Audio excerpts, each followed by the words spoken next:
Hello everyone, it's Ange de Lumière. I'm a spiritual lawyer and an intuitive business strategist, and I'm coming here today to talk to you about the power of Feng Shui and how when we tend to our space, when we tend to, there's something that fell on the side. When we tend to our space and declutter it and organize it, it can actually gives us more energy, and also it can increase or accelerate our success. Now, of course, it depends if we really want to accelerate our success, and that's up to you. Hi, Stephanie.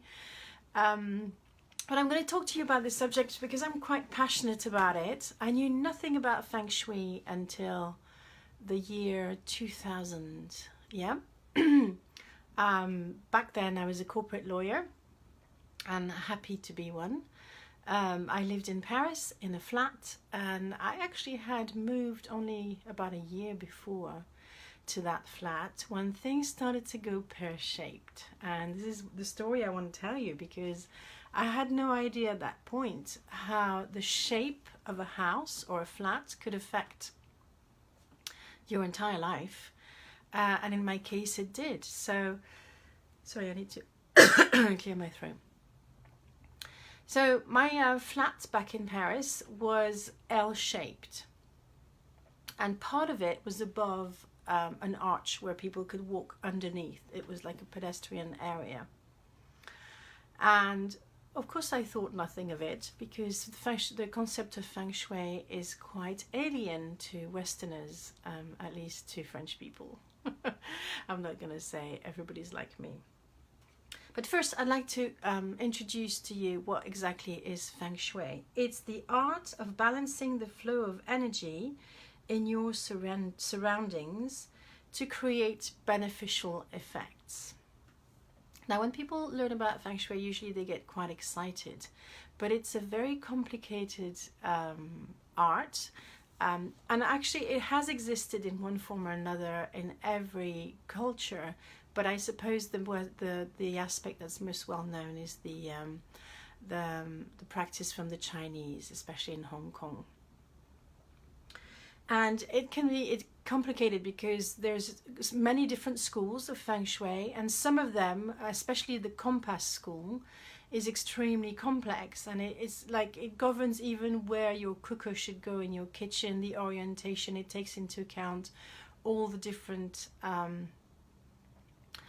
directions of the compass and everything. And frankly, I think for me it was a bit too much. Because I did a bit of research for today's talk, I went back into one of the little books that I had about Feng Shui. I posted a few of those sayings on my page to make you aware that this talk was coming up, and some of them didn't completely resonate with me. So I think for me, I approach Feng Shui in a very intuitive way, and that's the way it works best for me, because I don't like too complicated systems. I think it's a bit the same with astrology and everything else. I like to follow my intuition and see how it works for me. So this is going to be my invitation as well, as you implement the principles, or at least become curious about what I'm going to talk to you about today. So just for the anecdote, in the year 2000, I was in a good job, but I felt that I had reached a glass ceiling. Like, basically it was a bit boring.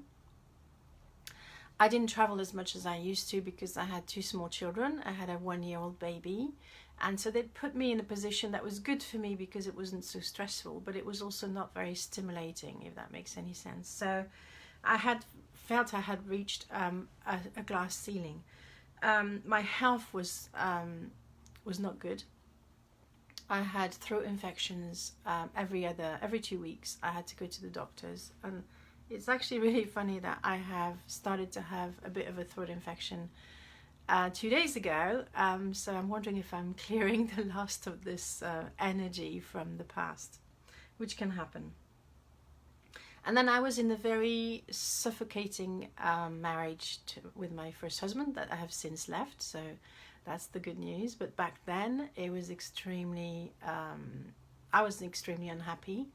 I think he was as well, and so we weren't going very well at all.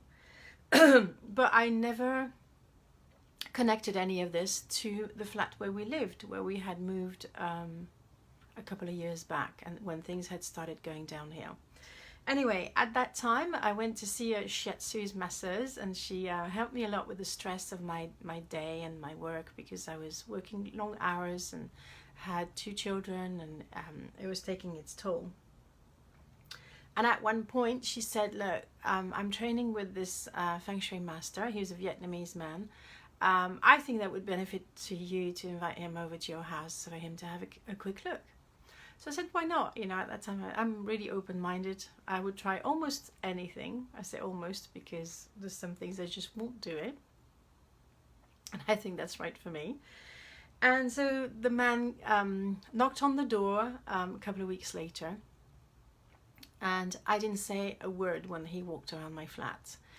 He was actually very high in color character. He had a little goatee, and he kept on rubbing it in a very strong accent as well, in French, Vietnamese accent. And he would just say, oh, I see, whenever he walked around. And I was like, well, my house wasn't that messy, but of course I'm not the tidiest person either, you know. It's like I'm as good as I get. But what he saw was completely different. And so he identified 3 problem areas in my flat and gave me some remedies. And I was like, oh my goodness, how is my husband going to react to the remedies he's asked me to put in place? But what was the most astounding aspect of his visit is that as he was walking around the flat, he would ask me questions. He already knew the answers, because I think he works psychically as well, which is something he didn't tell me. But the first thing he did when he walked into our living room is to say, does your husband work very long hours and pretend that he's got a lot of work? I was like, uh-oh, because my husband back then worked in a law firm and would get home at 11 at night, 12, sometimes even 2 o'clock in the morning.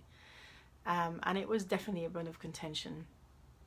Then he walked into the corridor and said, have you had some health problems recently? I was like, uh-oh, what's this guy doing? He's just looking at my flat and asking me if I have health problems. I was just astounded. And then the last stroke was when he, in the corridor leading up to our bedroom, he said, and have you felt that like you have a glass ceiling in your job and that you're not reaching, you're not able to move forward anywhere? I was like, this is it.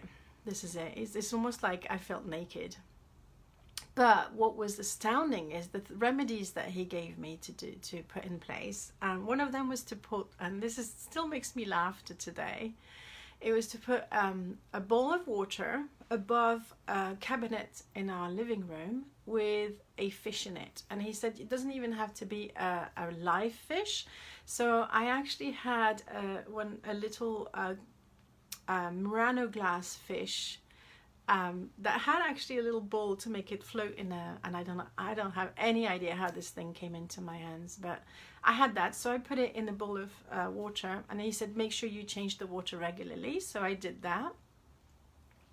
This is the thing that made my husband laugh the most, because my ex-husband was extremely cynical. He thought I was already cuckoo. So to put a bowl of water above a cabinet in our living room with a glass fish in it, that just did it. I mean, just for that reason, he probably laughed every day when he came home. And I'm always happy to entertain people, so I didn't mind him laughing. Then the second remedy the Vietnamese Feng Shui master asked me to put in place was to, the corridor leading up to our bedrooms was too long, and it was kind of a bit, there was a corner and everything, so he asked me to put chimes above doors and stuff, and then he asked me to put mirrors inside a cupboard, and I was like, okay. But I did it because I thought, you know, there's no point me hiring this man to do this assessment and then not putting it in place, because I'm curious. This is an experiment. I want to know what's going to happen, okay? Back then, clutter was not too much of an issue in my life. I said too much because looking back, I could always be more organized. But I've had many more problems with clutter since, and this is also why it's become quite a passion of mine to talk about Feng Shui, because I know the effect that clutter can have on you, on your health, on your wealth, on your relationships, on your energy levels. It's incredible. So anyway, I put all the remedies in place, including the mirrors in our bedroom and the mirrors in the wardrobe that was in the corridor back then. And within weeks, literally within weeks, I was offered a job in England. I decided to leave my husband, which was quite a decision. It was very brave because it was something that I felt very almost impossible. He had such a grip on me. And the moment, of course, my health didn't improve right away. It improved a little bit, but the moment I moved to England, that was it. I was no longer ill. All these problems just faded away. So that was pretty astounding for a little bowl of water with a glass fish in it and a couple of mirrors. But so this actually sparked my interest in Feng Shui, because as a French Westerner, moving into a flat, this would have never crossed my mind that there could be a problem with the shape of your house and how much that would affect your energy. And thank you for the love, Stephanie. I really appreciate it. So, and then I just left it. I didn't think about it. Actually, that's not strictly true, because when I moved to London, I asked this man, I sent him the plans and asked him to have a look and tell me if there was anything I needed to do. And all he said when I called him on the phone, he said, happy house, happy house. So I was like, okay, good. I don't have to worry about things anymore. He was hilarious. I'm sorry if I come across as a bit, whatever. But so what was really interesting, though, is that the company I worked for in London after my move from Paris was also into Feng Shui. So the reason was because it was a company that was previously owned, and that I was actually started by a Chinese head company based in Hong Kong, and they're huge about Feng Shui in Hong Kong. So they had everything organized in the headquarters in the London office based on Feng Shui. And it was a very interesting office. I loved it, actually. I loved the energy of it. It was so different from any of the offices that I ever worked in before. Actually, back in France, my employer had little to no care about the premises. They were like just basic functional stuff. There was no thought put into it at all. Whereas in the headquarters where I worked in London, I could see so much care had been put about, the ambience of it.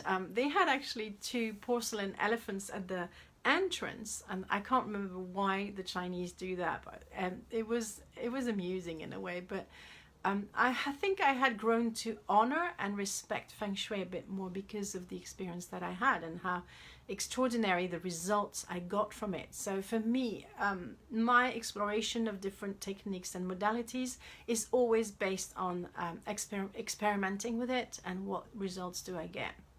And if I don't, then I just drop it. But I did. So I became more interested. So what happens is houses or flats, the places where we live, tend to reflect our inner world.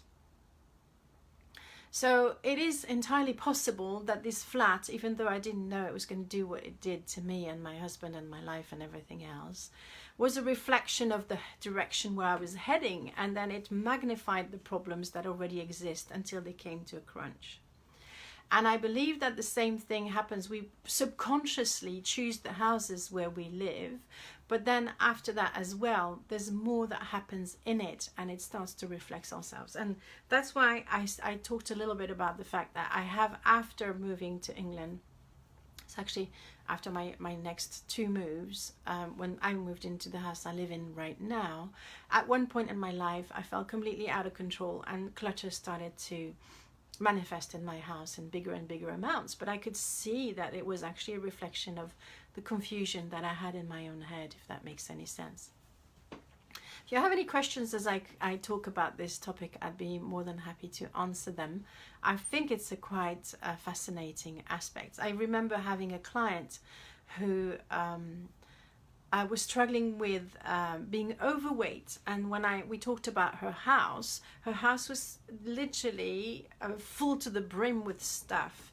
And when I was doing a bit of research for today's talk on Feng Shui, I dug out my book, which I'm going to put the reference in because this is one of my favorite books on Feng Shui. You can find so many different approaches. As I said, it can be extra confusing.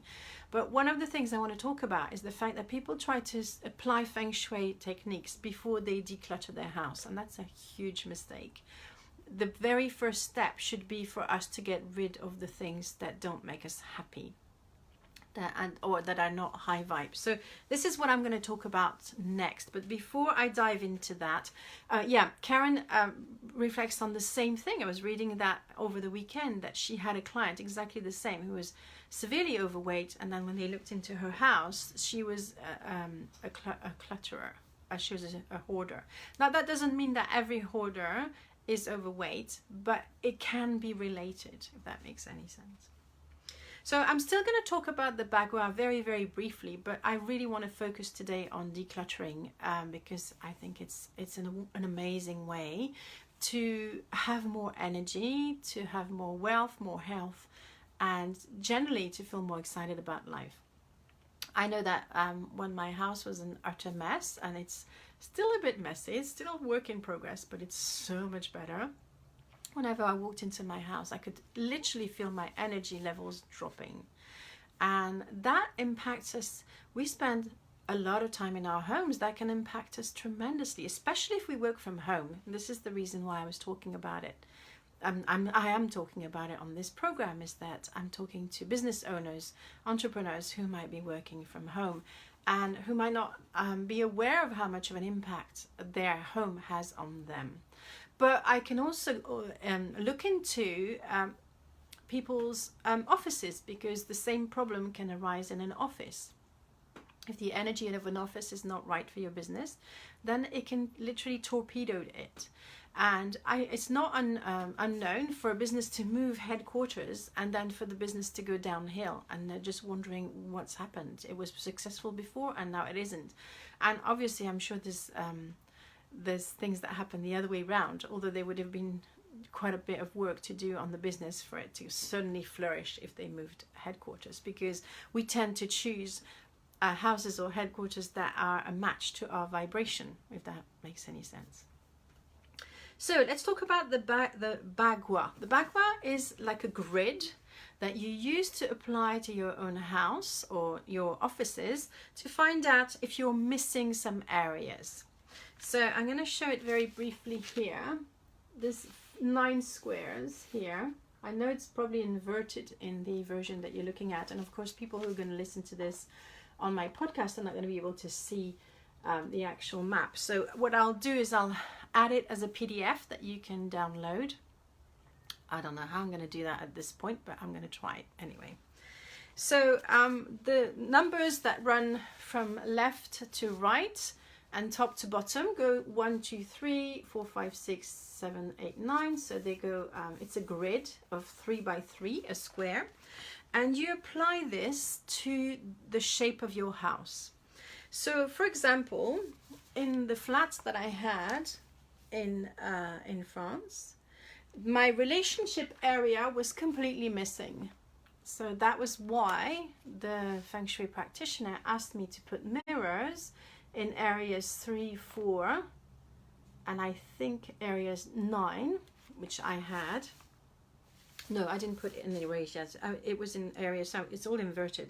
1 and 4, that's where we put it, to draw the energy into the house of relationships. Now, I don't think my husband really wanted the relationship to work, and that had been an ongoing problem for a long time. I'm not going to go into his background, but it made a lot of sense looking into it. So he was there without being there, and I just had to release myself from this relationship where I used to say as a joke that I was a single married mum, which is a very uncomfortable place to be, honestly. So let's go from 1 to 9. So left top left square is the fortunes and blessing. That's usually the area people get most excited about and want to work on it Feng Shui was right away. But as I said earlier, it's more important to declutter that area before you do anything to improve the Feng Shui in that area, if that makes sense. Number 2 is illumination. I suppose it's inspiration. I'm not as familiar with that area, but you can easily find a background map actually by googling it, and you'll find them in color.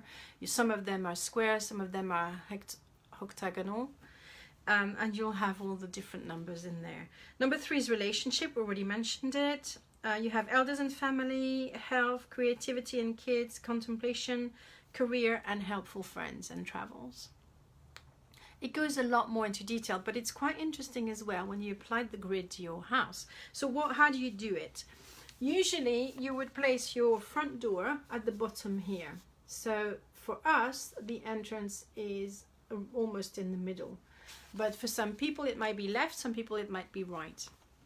And when you apply the grid, it's interesting, just as when you do that for the first time, is to see which area of your life do you feel you're stuck or there's an issue, and go and look into on the grid what number it corresponds to. So I'm going to take a completely fictional example. If you have problems in your relationship, go and have a look at what is in your relationship area number 3. So that would be when you get into your house on the far right hand corner.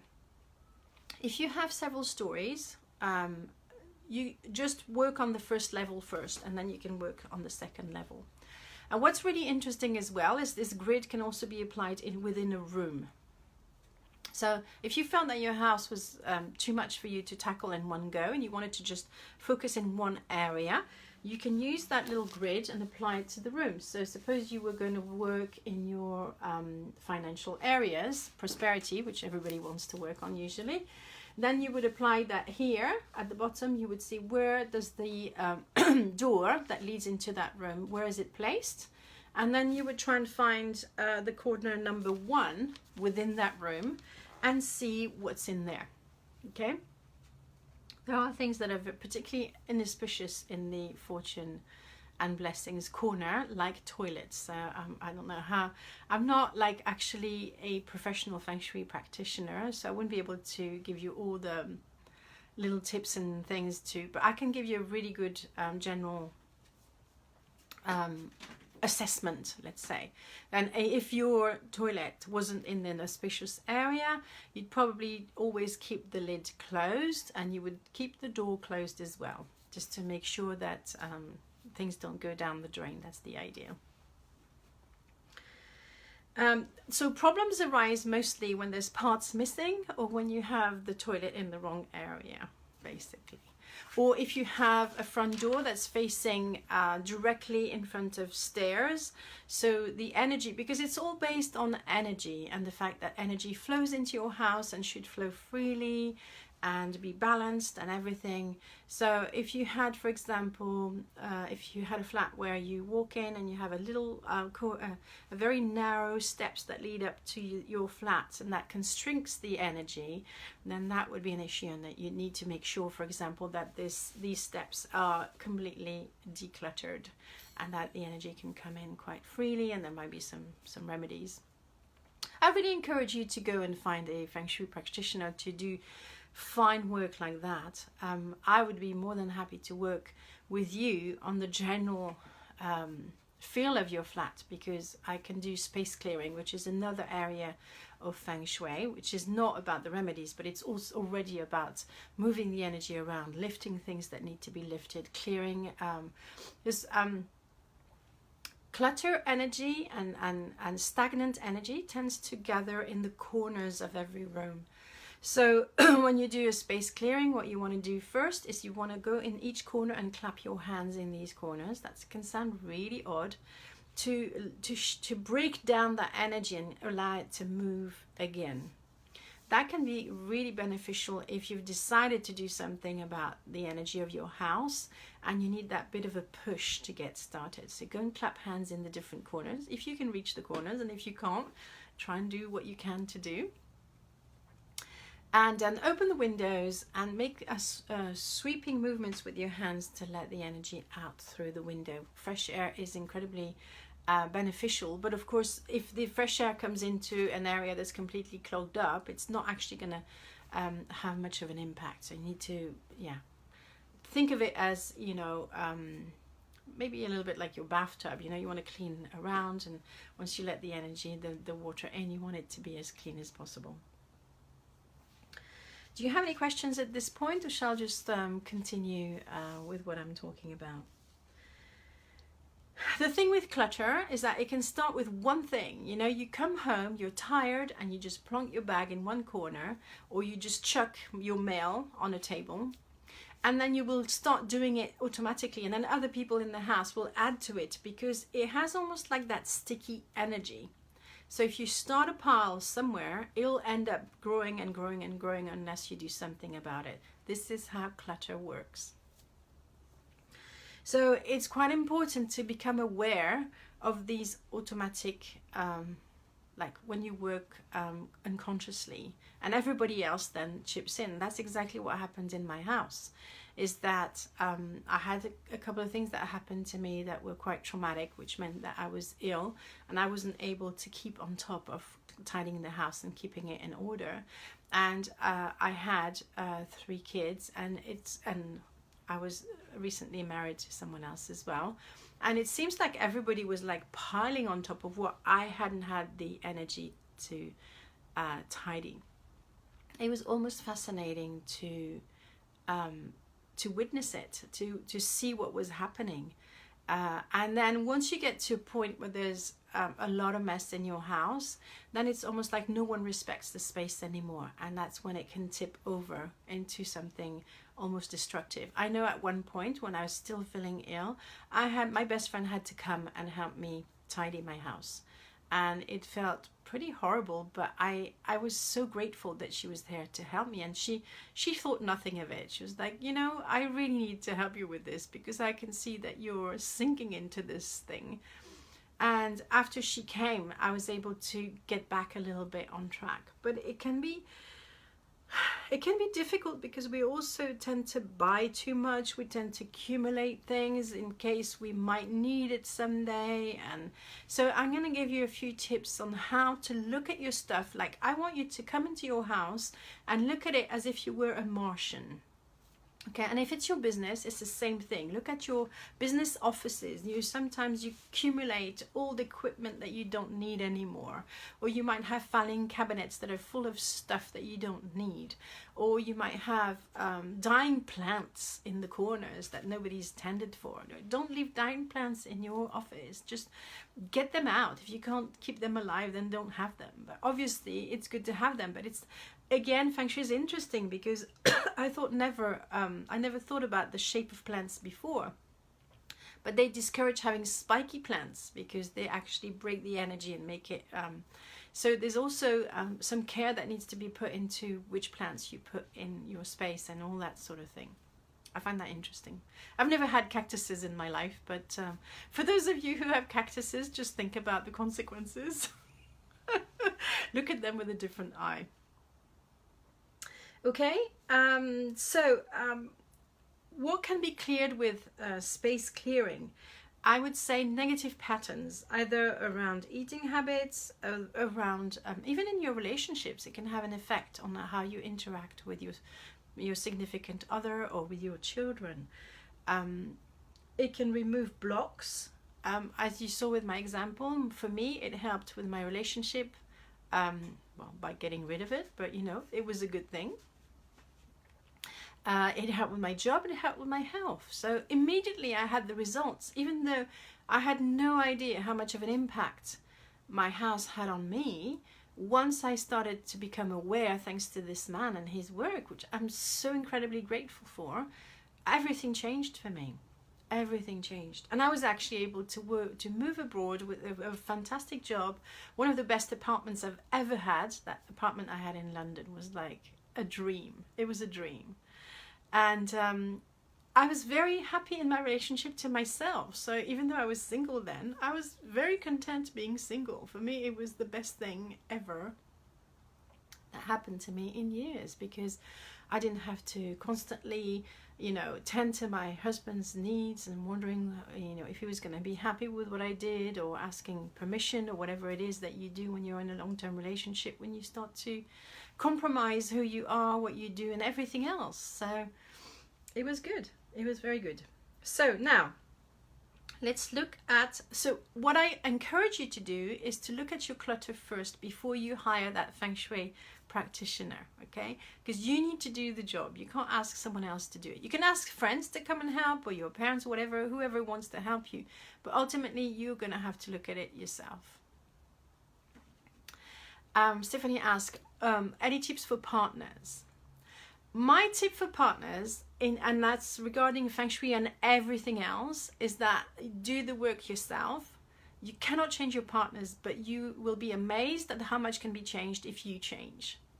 I've had some incredible changes in all my relationships when I worked on myself. So if I, and that's worked actually with my husband, my current husband, who didn't do much to help around the house. And when I started to say, okay, you're talking about communicate stuff, okay, I'll try and address that issue in a minute. But when I started to care about the environment and started to tidy and move forward, at the beginning it didn't make any difference, but after a while, because he appreciated, he started to help tidying the house as well. So sometimes we wait for our significant other to do something before we do it. But I want to say to you, don't wait for them. Just do it for yourself, and you will be inspiring them. Stephanie was asking about partners who accumulate stuff, and even though I don't want to reveal anything too personal, my dad was like that, my husband's like that. I know a lot of men who like to accumulate things. I'm not saying that it's only men by any means. I don't like this divide, you know, men, women, men do this, women do that. I don't like cliches, but because I got rid of so much, my books that were absolutely getting on his nerves, I've now reduced my library by a third, and I'm actually going to continue to do that. This has actually inspired him, without me saying a word, to look into the garage and for him to sort out his tools. So, but I'm also detaching from whatever his issues are. I'm not trying to, you know, because it's easy to say, I'm not going to change until they change, or he's the problem, or I'm not the problem. I want to go beyond that and say, just do what you want, just go for it, and then it will transform everything, because when you change yourself, you change others. And that could work for your business partners. If they're, you know, putting stuff all around, well, then have a box in the room, in your office, where everything that's cluttering everything, you just put it in a big box and go and put it in their office or on their desk or whatever it is, so that you contain their mess on their desk. And so if they start spreading outside everywhere, and then have a good conversation, obviously, with them and say, you know, I want to change things. I know that this, and maybe get them to watch this video, how much it affects you energetically, and even your health. You can become sick with your own clutter. You can literally become sick. And if they had issues with elimination in their own bodies, like digestion or the waterworks, whatever it is, then it could be linked. Just tell them, you know, but how about if this helped with your, isn't it worth trying to resolve this issue, to see if it's going to have a powerful effect on us? So let's get on to the definition of clutter, okay? Clutter is anything that you do not use, that you do not love, or that is disorganized. It also comes from you have too many things in the space that you have. So if you have a house and you have too much for the size, if it's a tiny house and you have a lot of stuff, then it is clutter. And unfinished projects. So these 5 items.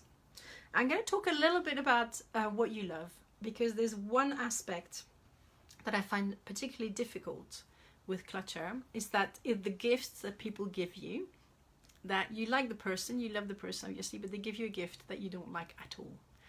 what do you do with that? You put it on your mantelpiece. Maybe it's your mum or your dad or your best friend, whatever it is. And of course, you want them to see it when they come and visit. But at the same time, every one time you look at the thing, it's like horror. Yeah, it actually brings your energy down without you realizing it. This is a very, very difficult thing. Very, very difficult decision to make. But these things you have to let go. And perhaps have a conversation with them and say, I really appreciate the thought, but this really doesn't feel right at my house. Now, this is conversations that actually my sister started in our family, because she's the first one who kind of introduced this idea. And initially my parents were extremely offended, but she had the courage to stick with it. And so after a while, we all understood, and now she has a fairly small space. She doesn't want us to send her presents, and that's fine. She prefers us to call, or she prefers us to write her. And interestingly, one of my children is exactly the same. I bought him even a very small present the other day because I was thinking of him, and I talked to him yesterday, and he said, Mum, I don't really want things, you know that. And I said, yeah, just give it away to charity now. I just wanted to, it was just a way for me to tell you that I thought of you. And I said, and we understand that between us. And if people don't, well, of course, that's going to be an issue. But what is more important for you? Is it that you live in a space where you feel good? Or is it in a space where you make other people feel good? And to be honest, you're the one who lives in your house, not them. So that's, in a way, it's a bit of an intrusion into your own space if they can't understand that. Now, I want to also talk about objects from people that you really love that maybe have passed on. But whenever you look at it, it kind of reactivates the pain of them not being there. That's not a good thing either. So even though I wouldn't recommend necessarily to throw these things away, I would encourage you to maybe not display them in your house if you're feeling still very sore and very in pain about the missing them and in grief. Does that make sense? So I want you to go into choose one room, and the hall, when you just get into your house, is quite a good place to start, because when you enter your hall, this is the first impression that not only you get, but everybody else who does. And I tidy it and I clear my hall on a regular basis. It gets tidied up, you know, there's all the kids' shoes and the bags that people drop and their bags and everything else. But actually, if this place is clogged up, the energy won't circulate in the rest of your house, and that can actually affect everybody quite heavily. So 3 weeks ago, about a month ago, I regularly go through the shoes in the hole and just like blast the whole thing and only keep a few of them. And if they don't fit in the cupboard, then something has to change. And I would encourage you to do the same. And if you don't have something to hang the coats of everyone, then organize for something. Just get it organized, you know. I find that's why I love IKEA. They have so many ideas about how to organize your house and get it, because once it's organized, it feels so different. You can have the same amount of stuff, but they're not just lying around, and it makes a complete difference. Does that make sense? Things that you do not use. If you haven't used something for 2 years, then the chances of you using it again is very, very low. So just think about it that way. And I'm going to give you a few more tips on how to get started, okay? But I want you to know that your clutter can affect your health. It can affect your breathing. People who have very cluttered house sometimes have difficulty breathing. They can blame it on their asthma, but if their house is cluttered, it's not going to help. It can make you feel extremely tired, like you don't have the energy or you can't be bothered about anything.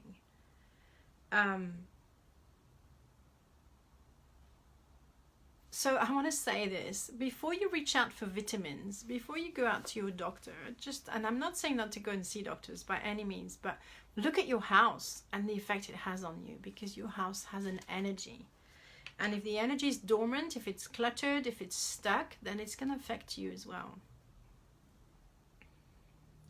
So with the anything unfinished, I regularly go through projects that I've not finished, and whenever I do, it makes me feel so good. I know we don't always have time to do the things that we have to do, but you know, buttons that need to be sewn on clothes, broken appliances, broken drawers, phone calls that you have to make, weeding in your garden, sorting out your papers, all these things, if you don't do them and you just constantly procrastinate, they will affect your energy, because even though you don't do them and you put them aside for another time, your mind, your subconscious mind, know that they're there, and it has an incredible weight on your mind, on your energy, and even your thoughts. It can make you not be able to think clearly. Really, it can affect you that deeply. You might think, oh, it's only a button, but actually if you have like 10 buttons that are missing on all your children's clothes and yourself and whatever, or in the office, if you have all these this to-do list that is like endless, that you've not called people, that you had to follow leads and you haven't, and that sort of thing, that's a drain on your energy.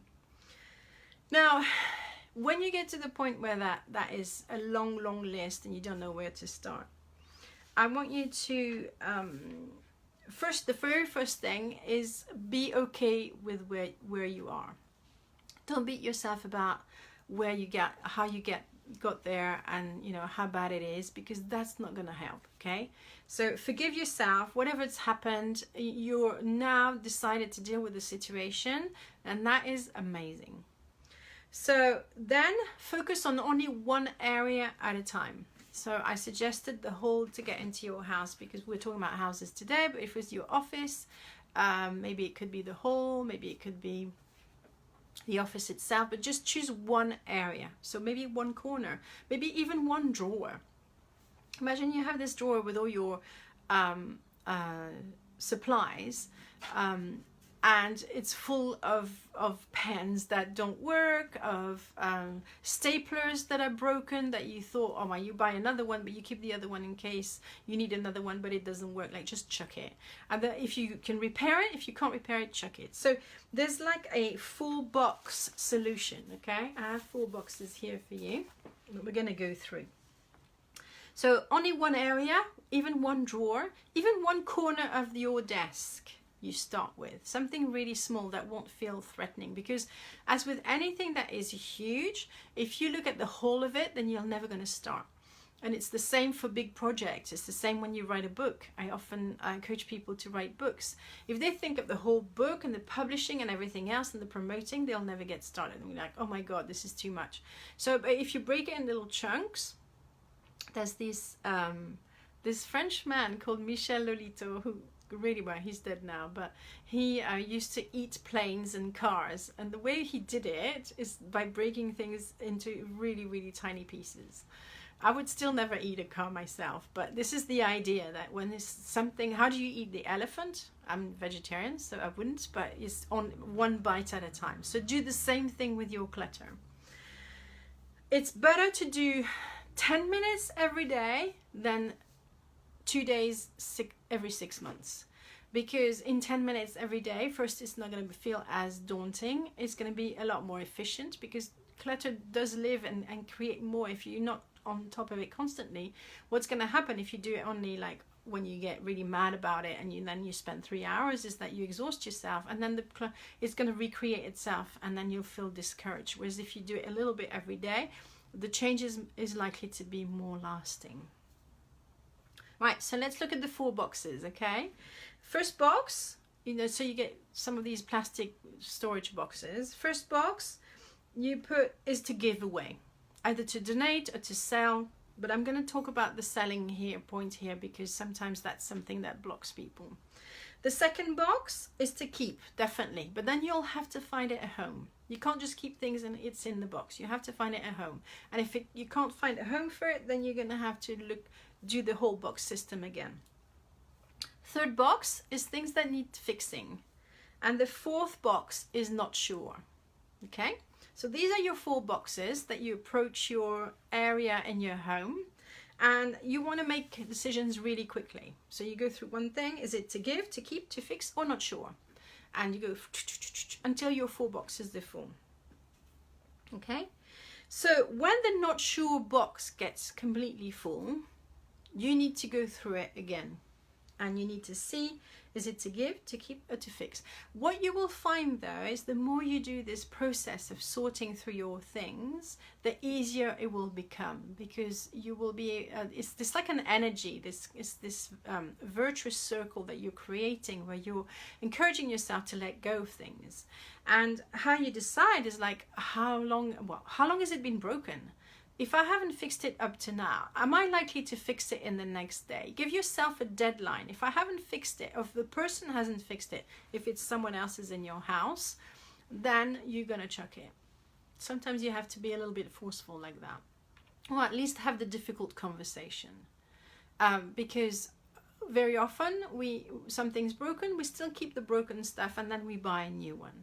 And I know what it feels like, because I have someone I live and that I love that is like that. And for me, it doesn't make sense. It doesn't, well, I'm not saying I'm perfect by any means. I do that in another way. But it's like, so you have to let go of broken things. You have to let go of things that you don't use. You have to let go of clothes that don't fit you anymore. I've done that. And sometimes I want to say, and this is going to be my last point, again, I say you can ask me any questions that you want. You might have to go through several cycles of it. So on the first cycle of decluttering, don't feel that you have to sort everything out. I had, at one point, probably 15 to 16 boxes of stuff. At one point, my goal was just to clear one area in my life, clean it, and so I put everything in boxes. And then I went through one box at a time. So I had like 20 boxes. Today I'm down to 7, and that's taken me a year or two, because I had so much accumulated stuff, and I was coming from such a low point in my life. So please don't judge yourself. Please don't say I should have done it or whatever. Just start where you are and do the 4-box exercise to look at your stuff. I've been able to let go of books that I never thought I would be able to give up, because for me, my library was my world. But then I looked at some of them and I thought, if I haven't read this book in 20 years, why am I keeping it? Am I likely to read it? Is it still an interest that I have? And I managed to get rid of so much. As I said, at this point, a third of my library is gone, and I'm sure I'm going to do some more decluttering. And the results, that's what I want to say to you. The results are amazing. You feel more energized. You don't, if you're someone who has to have a nap every day, you probably won't feel like that anymore. It's really worth it. That's what I want to say. So I hope you've enjoyed High Vibe Monday today about decluttering and Feng Shui. If you have any questions and you're on my page, you can ask questions below this video. If you're watching this on YouTube or you're listening to it on the podcast, always feel free to reach out to me through my page, my Facebook page, which is called I Can Help You Thrive. Bye for now.